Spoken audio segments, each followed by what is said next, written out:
மைதா மாவில் தோசை சுட போனேன் தேங்காய் வச்சு. எங்கள் பிள்ளைகள்லாம் சின்ன பிள்ளையா இருந்தால் ஸ்கூல்லேருந்து வந்த உடனே இப்படி தான் சுட்டு கொடுப்பேன். அவங்களுக்கு இது பிடிக்கலைன்னா, மைதா பிடிக்கலைன்னா கோதுமையில செய்யலாம். இது மைதா போடாமல் லேசாக போடுவேன்னா கொஞ்சம் இவ்வளோ உப்பும் போட்டு தண்ணி ஊற்றி கலக்கணும்.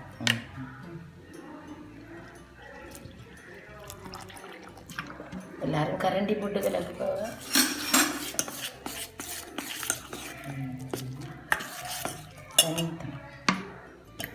தோசை மாவு கரைக்கிற மாதிரி கரைக்கணும்.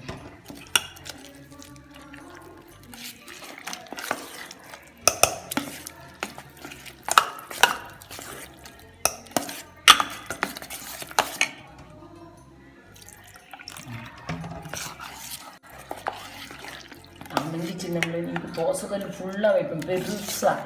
ஒன்றையும் தின்றுறீங்க இப்போ உள்ள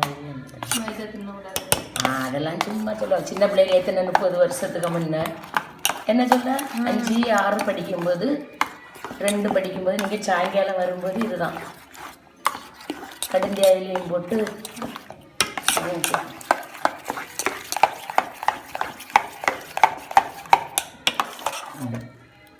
துண்டு கிடக்கூடாது. துண்டு கிடக்காமல் கலக்கணும். குழந்தைகளுக்கு சாயங்காலம் பிடிக்கல என்ன ஒன்றுனா இதே மாதிரி கோதுமையை கலக்கி சுட்டு உங்களுக்கு கரண்டி வச்ச கலக்க பிடிக்காத கை வச்சும் கலக்கலாம். இந்த துண்டு இல்லாமல் சூடாகிடும். அதனால் குறைச்சி ஒரு முறை தேங்காய் திருவி இருக்கேன். அதில் சீனி அங்கெல்லாம் சீனி போட்டாச்சா வெறும்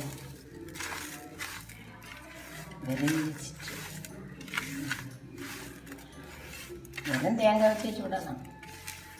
இந்த அந்த தோசை கல்லுனால தடவனா போதும். லேசாக எண்ணெய் ஊற்றணுன்னே வேண்டாம்.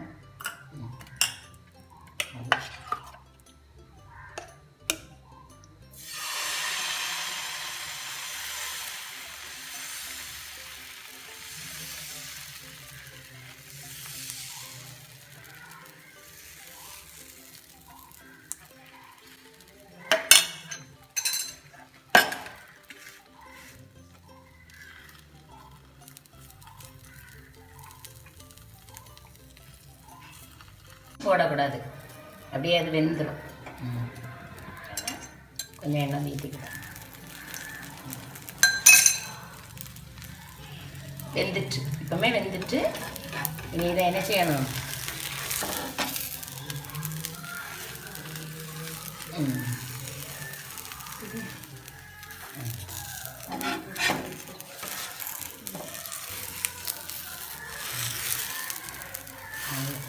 இப்படியும் மடக்கலாம்.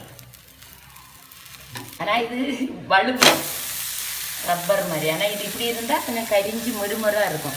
நல்லா பச்சையாக இருக்கக்கூடாது, மொறு கலரில் எடுக்கணும். நல்ல சூப்பு கலராக வருது அப்படியே எடுக்கணும். வெந்த உடனே என்ன சொன்னால் இது வழுகுது. இந்த கல் இரும்பு கல்லுன்னா வலுவாதுன்னு நினைக்கேன். இப்படி எடுத்துட்டு மைதா மாவு இருந்துன்னா இப்படி செய்து கொடுங்க. இல்லாட்டி கோதுமை மாவுலேயும் இதே மாதிரி தேங்காய் சீனி வச்சு செய்து கொடுக்கலாம்.